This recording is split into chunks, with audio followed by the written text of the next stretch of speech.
Ward deputy mayor हमारे साथ आज मौजूद है और इनसे जानेंगे आज हम कुछ सवालों के अहम जवाब और जनता की तरफ से लगाएंगे इन पर कुछ इल्जाम। शोभा रानी जी और सरवर आलम जी, आप दोनों का बहुत बहुत स्वागत है हमारे जेके न्यूज के स्टूडियो में।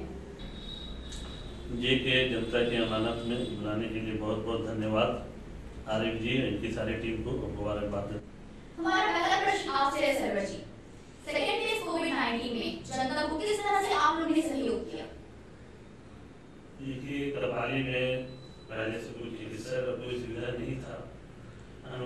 अनुमंडल पदाधिकारी की जानकारी में देने के बाद उनके द्वारा और हमारे मैडम के सक्रिय प्रयास से सामुदायिक भवन कपाली में कोविड-19 की महामारी को देखते हुए 10 बेड का इंतजाम किया गया है, जो वहाँ पे मरीजों के लिए कम है, लेकिन फिर भी जहाँ पर एक भी स्वास्थ्य केंद्र नहीं है, ऐसे परिस्थिति में वहाँ मरीज जाकर अपना इलाज करा रहे हैं और अपनी जांच करा रहे हैं। शोभा जी, दूसरा सवाल हमारा आपसे है, कोविड वैक्सीन अब तक कितने प्रतिशत लोगों को आपके क्षेत्र में दिए जा चुके हैं?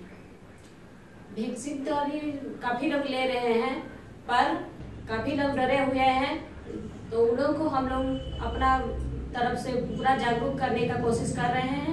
वैक्सीन आप लोग के लिए अच्छा है, आपका स्वास्थ्य के लिए अच्छा है, आने वाले समय में ताकि कोविड को नियंत्रण किया जाए, इसीलिए हम लोग जोर दे रहे हैं। मैं आपके जानकारी में देना चाहता हूँ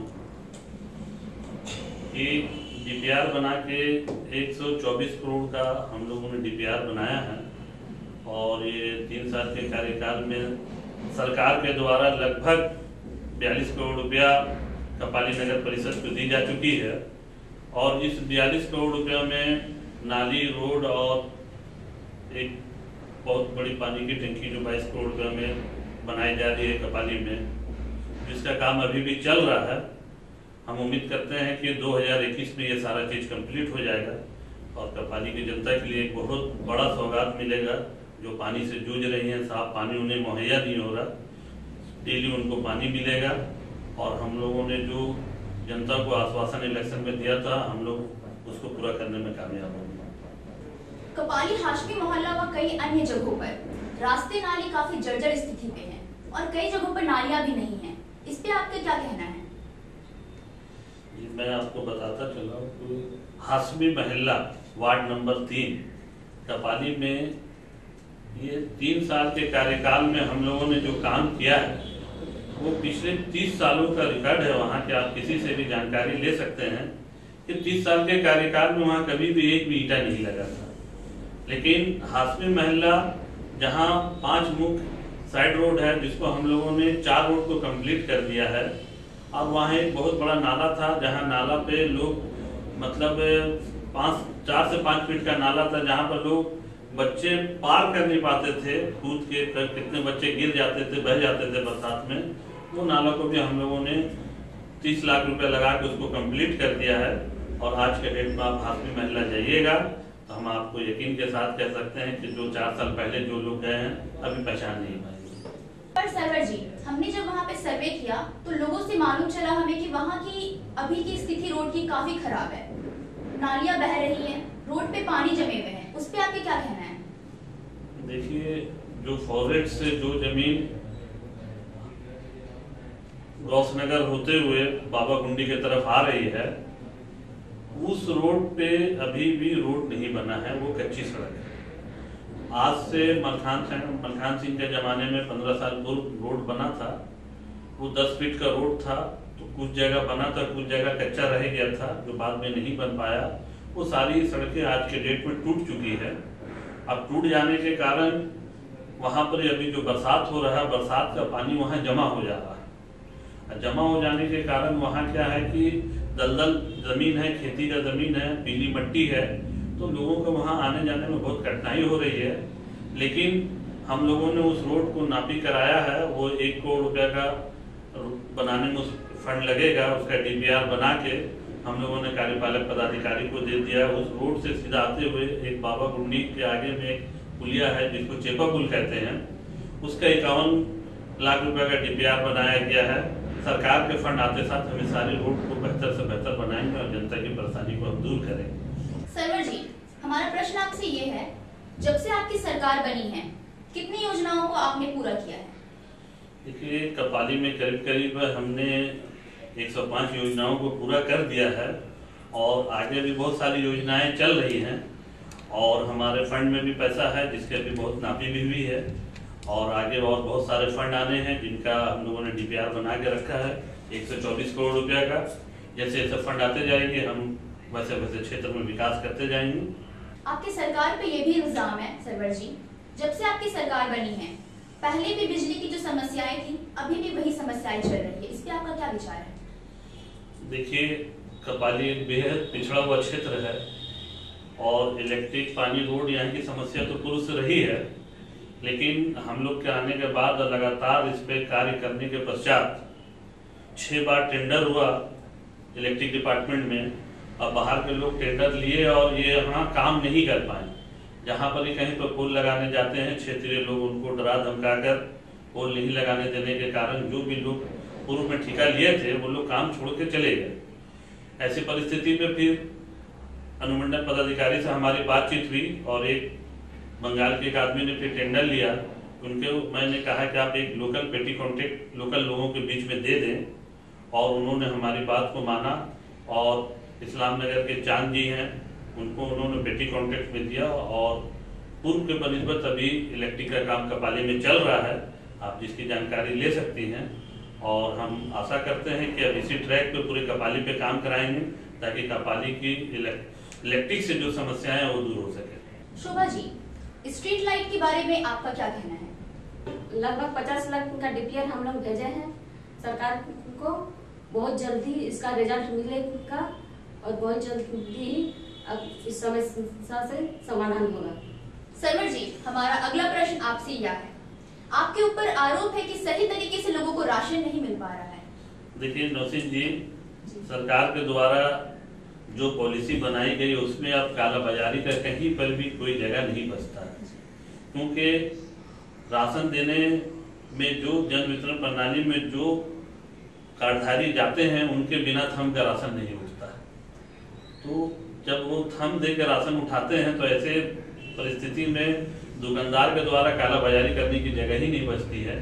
प्लस सरकार की जो पॉलिसी है ये अगर जन वितरण प्रणाली के दुकानदार किसी आदमी को राशन नहीं देते हैं तो वो दुकान का जो स्टॉक होता है वो सरकार का 31 तारीख के बाद जब 1 तारीख आता है तो सरकार में वापस चला जाता है। तो ऐसे परिस्थिति में कालाबाजारी का मामला बिल्कुल खत्म हो जाता है और हमको जहां तक लगता है कि कोई भी दुकानदार अपनी आमदनी को घटाना नहीं चाहेगा। एक कार्डधारी उसके यहाँ जाता है, उसको 1 रुपया किलो सरकार की तरफ से कमीशन है। अगर किसी कार्डधारी का 50 किलो अनाज है और उस दुकानदार को 50 रुपया कमाई है तो हमें तो नहीं लगता है कि वो दुकानदार उस आदमी को वापस करेगा। हमें सर्वे के दौरान पता चला है सरवर जी कि बहुत सारे लोगों का कहना है कि राशन डीलर उन्हें सही से राशन नहीं दे रहे हैं। देखिए नौसिन जी, कपाली में 7 जन वितरण प्रणाली की दुकान है और कपाली एक बहुत गरीब और पिछड़ा हुआ क्षेत्र है और मैं और शोभा रानी जी उस क्षेत्र पे लगातार हर गरीब के बीच में काम कर रहे हैं। पहली बात तो किसी दुकानदार के अंदर में फिलहाल आज के डेट में इतनी हिम्मत नहीं है कि जो कालाबाजारी कर सके, क्योंकि उन्हें इस बात का इल्म है कि अगर कालाबाजारी अगर होगा तो वहाँ सरवर आलम खड़ा मिलेगा, शोभा रानी जी खड़ी मिलेंगी।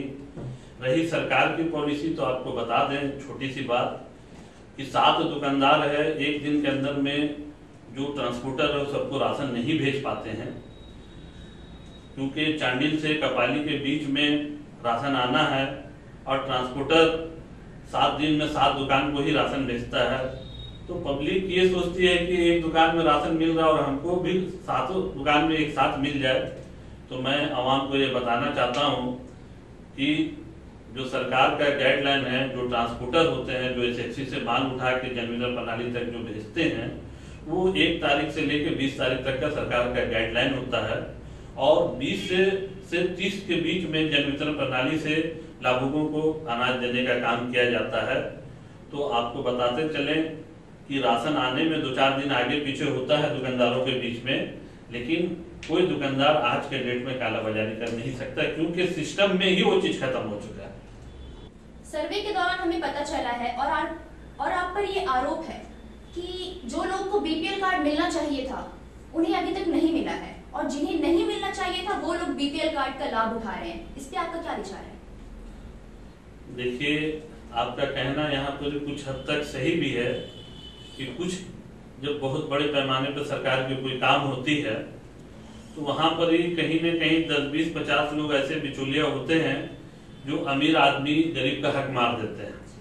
ऐसे ही घटना कपाली में भी हुई है, इससे हम इनकार नहीं कर सकते हैं।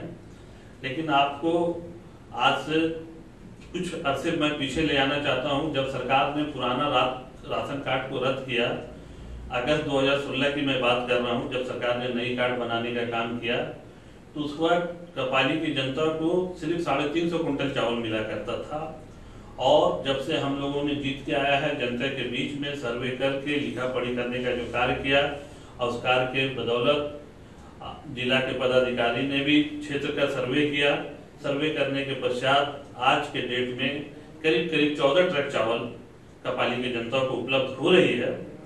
और अभी भी बहुत ऐसे गरीब लोग हैं जिनके हाथ में राशन कार्ड नहीं आ पाया है, लेकिन हम इस पे भी लगातार काम कर रहे हैं और पदाधिकारी से ये मांग भी कर रहे हैं कि हर गरीब आदमी के हाथ में राशन कार्ड होना चाहिए। सर्वे के दौरान हमें ये भी पता चला है सरवर जी कि बहुत सारे लोगों का सफेद कार्ड बन के आ चुका है, इस पे जिसकी वजह से लोग उसका सर्वे के दौरान हमें ये भी पता चला है सरवर जी कि बहुत सारे लोगों का सफेद कार्ड बन के आ चुका है, जिससे वह राशन लेने का लाभ नहीं उठा पा रहे हैं। इस पे आपका क्या विचार है? देखिए नौसीन जी, जो आप बोली हैं उसमें सच्चाई है, लेकिन ये 1% लोग मिलेंगे आपको। 1% ऐसा हुआ है, 1% लोग की जिनका सादा कार्ड बन गया। लेकिन वो लोग जब हमारे कार्यालय में आए हैं तो अभी तक करीब मैंने 33 राशन कार्ड ऐसा है जो व्हाइट राशन कार्ड को रद्द करा के पीएच राशन कार्ड बना के उनको अनाज दिलाने का काम किया है। और अभी भी मेरे कार्यालय में लगता है कि 5-7 राशन कार्ड ऐसे हैं जो अभी फिर आके रखे हैं, जिसके लेकर प्रखंड आपूर्ति पदाधिकारी चांदी से हमारी बातचीत भी हुई है। वो बोले हैं कि सरवर जी उन लोगों का एक आवेदन ले लीजिए, क्योंकि उन लोगों ने खाली एक फॉर्म ला के हमको दे दिया था, उसमें आधार कार्ड नहीं दिया। तो सारे लोगों को फोन करके मैंने कहा है इसमें आप आधार कार्ड अटैच करके दीजिए, मैं ये व्हाइट राशन कार्ड को रद्द करा के उनका पीएच राशन कार्ड बनाने का कार्य करूँगा। आप दोनों का बहुत बहुत धन्यवाद हमारे स्टूडियो में आने के लिए। इस तरह से हम लोगों के सवाल आपके सामने लाते रहेंगे और आप जवाब देने के लिए तैयार रहिएगा। आप लोगों को भी बहुत बहुत धन्यवाद इस न्यूज में बुलाने के लिए। जनता की अमानत न्यूज में हम लोगों को बुलाने के लिए बहुत बहुत धन्यवाद। आपकी सारी टीम को शुभकामनाएं। हम आशा और विश्वास के साथ कहते हैं कि दोबारा जब भी आप हमसे सवाल के लिए बुलाइएगा, हम जेके न्यूज में आपके यहाँ हाजिर होंगे और आपकी टीम से मिलकर हमें बहुत अच्छा लगा।